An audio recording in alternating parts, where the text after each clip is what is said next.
Prime Minister Narendra Modi has expressed satisfaction that the culture of digital payments is growing in India.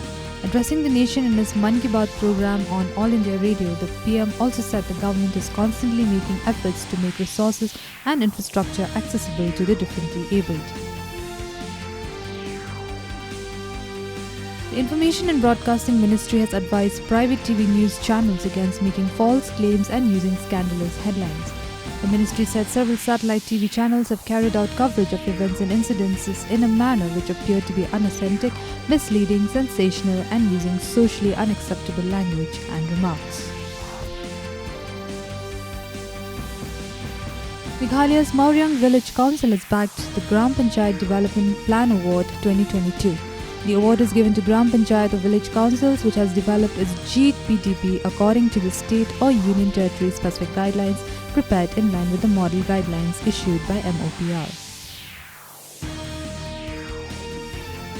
The Darbar Shnong Tempang of Yamusyang during a press briefing has said that they would call for a 36-hour locality close down of Yamusyang market in the coming week. This move is being reported on account of failure of the district administration, Joy Municipal Port and Government of Meghalaya to resolve the garbage issue.